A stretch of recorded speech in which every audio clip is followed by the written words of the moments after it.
Hello my dear students, welcome to my channel. मैं कुछ दिनों से नोटिस कर रही हूँ कि आप लोग मेरे वीडियोस देख तो लेते हैं लेकिन सब्सक्राइब करना भूल जाते हैं। अब जल्दी जल्दी जाओ और मेरे चैनल को जल्दी जल्दी सब्सक्राइब करो और शेयर करना भी मत भूलना।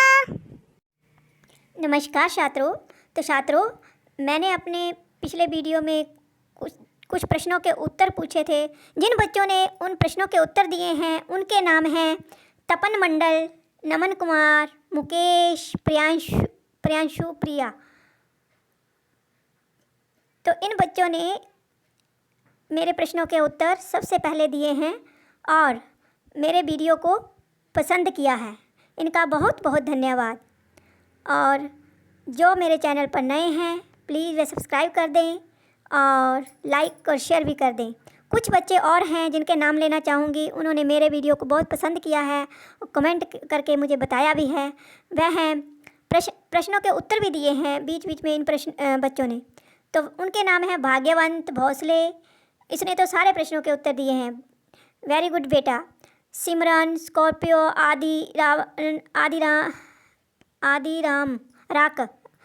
राक पता नहीं, ये ऐसा नाम है, कुछ समझ नहीं आया। आशु गेमर, अनु राजपूत, निकुंज कुमार, अफरीन, ऋतिक खट्टर, धर्म सिंह, सीमा, नितिक, आर्ट, शालू, राहुल सिंह और कुछ भी और बच्चों के भी नाम हैं, परंतु मैं उनके नाम नेक्स्ट वीडियो में लूँगी। आप सभी बच्चों का बहुत बहुत धन्यवाद। तो आज बच्चों हम पढ़ेंगे बाल राम कथा सीता की खोज के very important MCQ for your exam. तो डियर स्टूडेंट्स, चलो शुरू करते हैं। FA2 की तैयारी के लिए हैं ये प्रश्न उत्तर मीन MCQ प्रश्न। चलो शुरू करते हैं। डियर स्टूडेंट्स, तैयार हैं आप? तो चलो। बिना गर्दन, एक आंख और एक योजन लंबी भुजाओं वाले राक्षस का क्या नाम था? क्या नाम था? आपने अध्याय पढ़ा होगा और देखा होगा सीता की खोज। टीवी पर भी आता है सीरियल।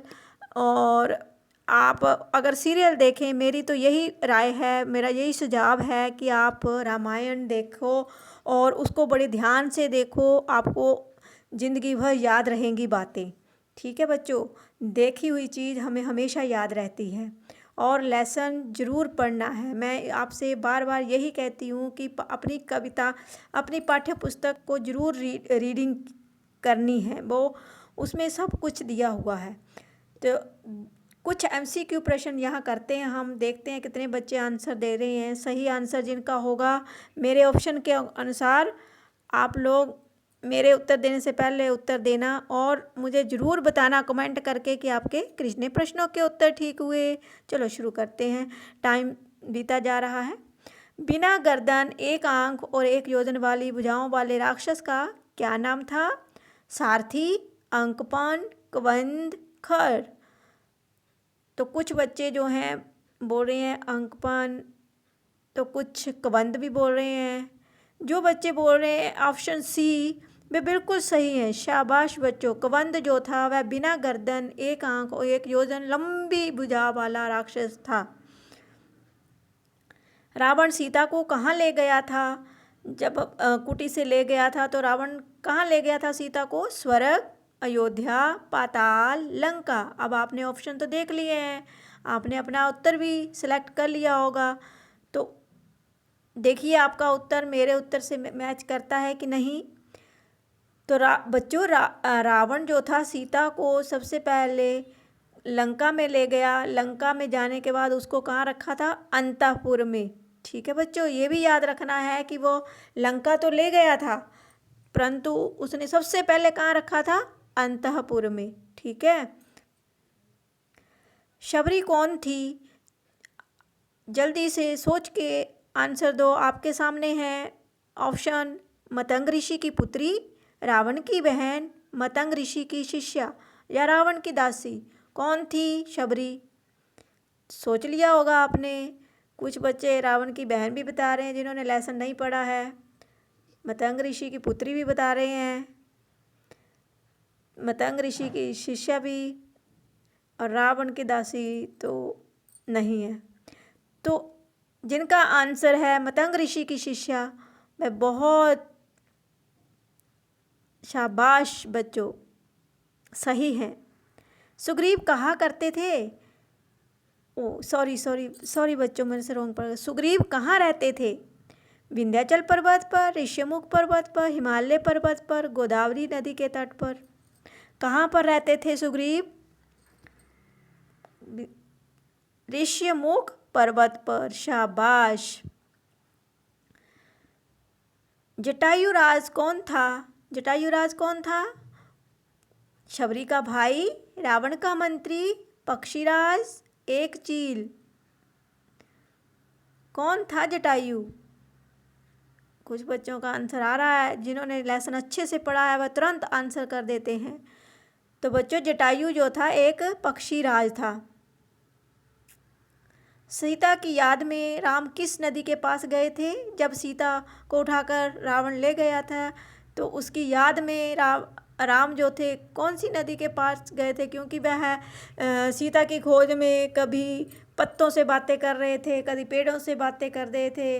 तो उसी प्रकार वह कौन सी नदी के पास गए थे? गंगा नदी के पास, गोदावरी, मंदाकिनी या यमुना नदी के पास? जल्दी बताओ जल्दी। शाबाश शाबाश, उत्तर आ रहे हैं। जिनका आंसर बी है वह बिल्कुल सही है, गोदावरी नदी के पास गए थे राम। पंचवटी शब्द में कौन सा समास है? अब आपको व्याकरण से संबंधित भी मैंने एक दो प्रश्न डाले हैं कि आपको व्याकरण भी बहुत ज़रूरी है बच्चों 6 में सीखना। अगर 6 में स्टार्ट कर दोगे तो आगे आपको कोई भी कठिनाई नहीं आएगी ग्रामर में। तो समास द्विगु समास, द्वंद्व समास, कर्मधारय समास, बहुब्रीहि समास। जल्दी बताओ। पंचवटी का पहले आपको अर्थ आना चाहिए, उसके बाद आपको समास का पता चलता है। पंचवटी का अर्थ होता है 5 बटों का समूह, मीन 5 वृक्षों का समूह, 5 वृक्ष। ठीक है। तो यहाँ पर संख्यावाचक शब्द है, तो संख्यावाचक शब्दों के लिए कौन सा समास होता है? द्विगु समास। और द्वंद्व कहाँ लगता है बच्चों? जहाँ पर माता पिता मीन दोनों अक्षर जो है ऑपोजिट होते हैं, बीच में योजक चिन्ह का यूज़ होता है, तो वहाँ पर कौन सा समास होता है? द्वंद्व समास। ठीक है। और जहाँ पर विशेषण की विशेषता बताई जाए वहाँ पर कौन सा समास होता है? चलो समास का हम व्याकरण में वीडियो डाला हुआ है, आप ज़रूर देख लेना। अगर नहीं डाला होगा तो कमेंट करके बताना और मैं ज़रूर डाल दूँगी। ठीक है बच्चों। समास भी समझाऊँगी, संधि भी समझाऊँगी। उल्लंघन का संधि विच्छेद क्या होगा? उल्लंघन का संधि विच्छेद, अब संधि को समझना भी बहुत ज़रूरी है बच्चों। पहले उसके नियम समझने चाहिए आपको, फिर उसके बाद आपको संधि किसी भी अक्षर की आए आपको समझ में आ जाएगी।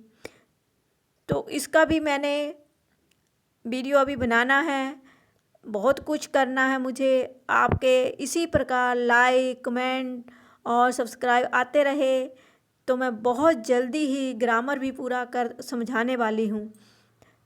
तो यहाँ पर आपने देखा होगा कि किस ऑप्शन में है और ग्रामर के वीडियो पाने के लिए आप मेरे चैनल को प्लीज़ सब्सक्राइब कर देना जो नए हैं, और बेल आइटम को भी प्रेस कर देना ताकि सबसे पहले जब भी मैं ग्रामर का कोई भी वीडियो अपलोड करूं तो आपको सबसे पहले नोटिफिकेशन मिले। तो बेल आइटम को दबाना बहुत ज़रूरी है।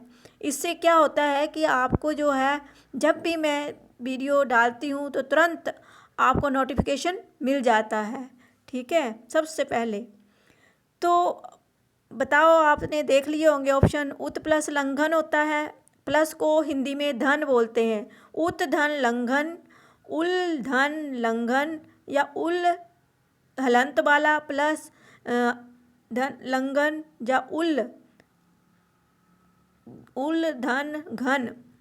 तो कौन सा आपके अनुसार कौन सा सही है? आपने सोच लिया होगा, तो देखो आपका आंसर सही है या गलत। तो लो जो होता है वो तो में चेंज हो जाता है बच्चों।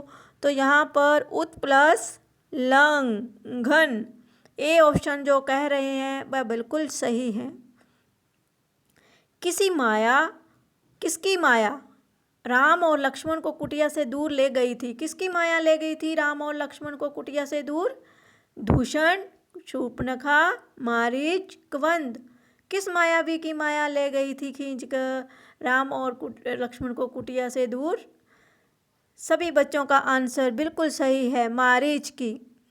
तो मारीच ही आया था ना हिरण बनकर, सुंदर हिरण, सुंदर रूप धारण करके। उसी पर सीता मोहित हो गई थी, तभी राम लक्ष्मण उसकी खोज में चले गए।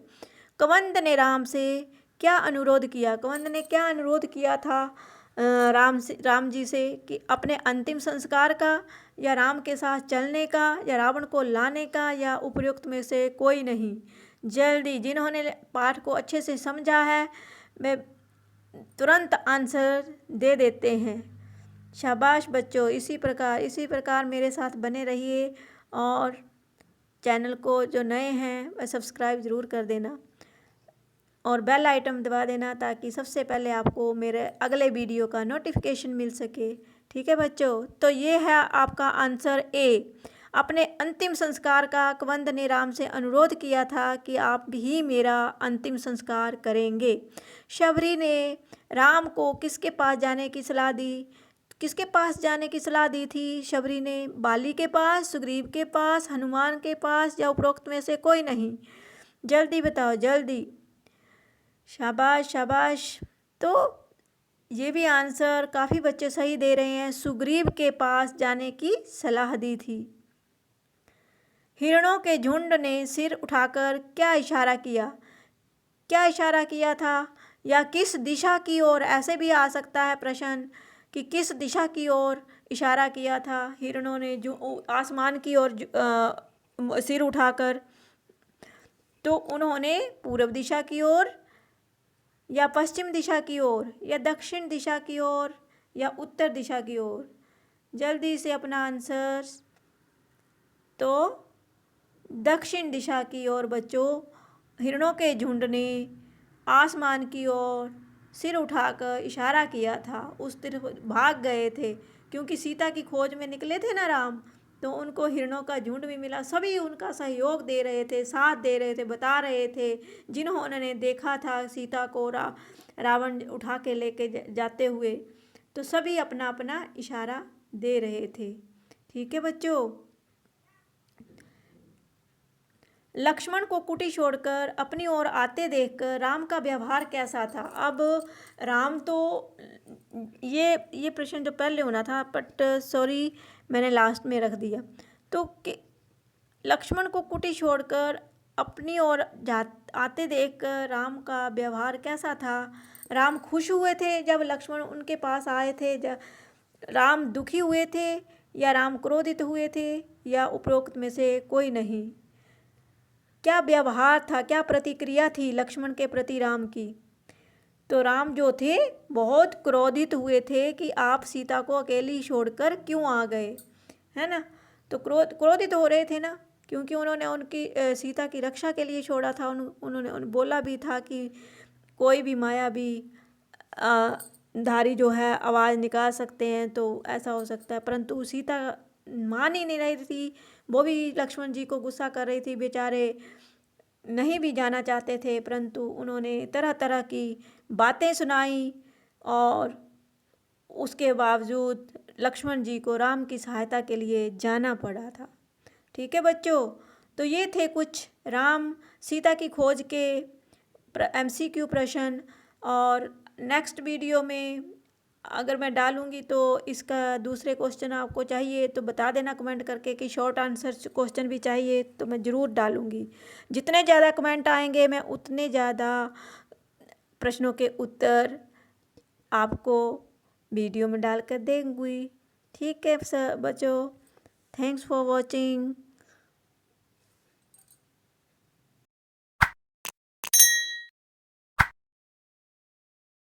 मेरे प्यारे बच्चों, अगर आपको मेरा ये वीडियो अच्छा लगा then don't forget to like, share and subscribe to my channel and also press the bell icon for more updates.